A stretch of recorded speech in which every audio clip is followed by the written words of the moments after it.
That's the thing about depression. A human being can survive almost anything as long as she sees the end in sight. But depression is so insidious, and it compounds daily, that it's impossible to ever see the end. Mental illnesses, so much more complicated than any pill that any mortal could invent. I wasn't just the mad woman in the attic, I was the attic itself. The past was all over me, all under me, all inside me. The measure of mindfulness, the touchstone for sanity in this society, is our level of productivity, our attention to responsibility, our ability to plain and simple hold down a job. Sometimes I think that I was forced to withdraw into depression because it was the only rightful protest I could throw in the face of a world that said it was all right for people to come and go as they please, that there were simply no real obligations left. I start to think there really is no cure for depression, that happiness is an ongoing battle, and I wonder if it isn't one I'll have to fight for as long as I live. I wonder if it's worth it. I've been looking for a feeling like that everywhere I go. I've been waiting for someone to see all the good in me at every truck stop and intersection along the way. I've been waiting all my life for the moment to arrive when I can just stop looking. My God, I could raise a family of 6 children and hold down a full-time job with all the energy I expend on depression. The voices in my head, which I used to think were just passing through, seem to have taken up residence. There is a classic moment in The Sun Also Rises when someone asks Mike Campbell how he went bankrupt, and all he can say in response is, gradually and then suddenly. When someone asks how I lost my mind, that's all I can say too. Into every sunny life a little rain must fall. No one who had never been depressed like me could imagine that the pain could get so bad that death became a star to hitch up to, a fantasy of peace someday which seemed better than any life. With all this noise in my head, sometimes I get so consumed by depression that it is hard to believe that the whole world doesn't stop and suffer with me. I sit there in my bed, staring at the wall, feeling happy, enjoying the way the wall looks, how pink and how white it is. Pink and white, as far as I'm concerned, have never looked quite so pink and white before. When things get unbearable, I wrap myself into a tight ball and shut my eyes. Every muscle in my body is tense. I open my eyes and I'm still where I was when I closed them to escape. Nothing's changed. Story of my life. I am so self-destructive.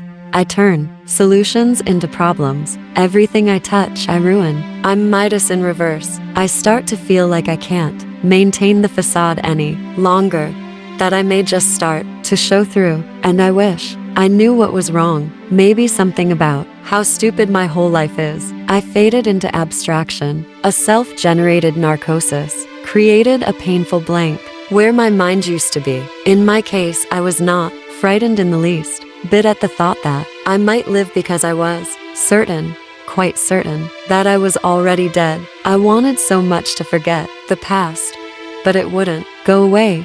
It hung around like an open wound that refused to scar over, an open window that no amount of muscle could shut. Everything's plastic. We're all going to die, sooner or later.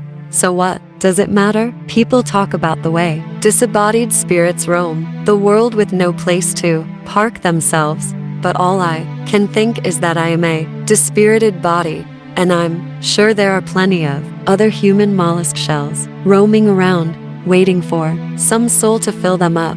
It was just very interesting to me that certain types of women inspire people's imagination, and all of them were very difficult women. I am sick of the girl who cries wolf all the time, even though not one of those cries was ever a false alarm. As someone very sagely said during the parricide trials of the Menendez brothers, anytime your kids kill you, you are at least partly to blame. The shortness of life, I keep saying, makes everything seem pointless. When I think about the longness of death, when I look ahead, all I can see is my final demise. And they say, but maybe not for 70 or 80 years. And I say, maybe you, but me. I'm already gone. I don't think it matters how many parents you've got, as long as those who are around make their presence a good one. Insanity is knowing that what you're doing is completely idiotic, but still, somehow, you just can't stop it. But just as a little bit of knowledge is a dangerous thing, a little bit of energy in the hands of someone hell-bent on suicide is a very dangerous thing. It's the people you are close to, the ones who love you, the ones who have seen your heart, who have touched your soul. To them, it is obvious that something is wrong or missing. Your heart and soul are missing. They feel it. It hurts them. It kills them. Even if I remember the first time perfectly, I don't remember the beginning at all. I mean, the beginning of addiction. It's hard to say when it becomes a problem. It sneaks up on you like a sun shower. I don't want anyone feeling sorry for me about anything. Don't apologize unless you have done something wrong. It is nasty to feel sorry for anyone for any reason, because it pushes her away. I need the thing that happens when your brain shuts off and your heart turns on. It didn't and doesn't turn out well. There is no happy ending to the story of sorrow. If you are born with a predilection for despair, the world is, after all, a coarse and brutal and cruel place. It's only a matter of how long you can live with it. Divorce has taught us how to sleep with friends, sleep with enemies, and then act like it's all perfectly normal in the morning. Age is a terrible avenger. The lessons of life give you so much to work with, but by the time you've got all this great wisdom, you don't get to be young anymore. Good and bad are not opposites. They are both just different forms of intensity. The most likely person to kill you is your wife, but that probably won't happen. What probably will happen is a million little betrayals of varying degrees of pain brought on by people you love, the only ones who really can hurt you. Elizabeth Lee Wurtzel, July 31, 1967, January 7, 2020, grew up in a Jewish family on the Upper West Side of New York City and attended the Ramah School. Her parents, Lynn Winters and Donald Wurtzel, divorced when she was young, and Wurtzel was primarily raised by her mother, who worked in publishing and as a media consultant. In a 2018 article in The Cut, Wurtzel wrote that she discovered in 2016 that her biological father was photographer Bob Adelman, who had worked with her mother in the 1960s. Wurtzel was an American writer, journalist, and lawyer, known for the confessional memoir Prozac Nation, which she published at the age of 27. Her work often focused on chronicling her personal struggles with depression, addiction, career, and relationships. Wurtzel's work drove a boom in confessional writing and the personal memoir genre during the 1990s, and she was viewed as a voice of Generation X. In later life,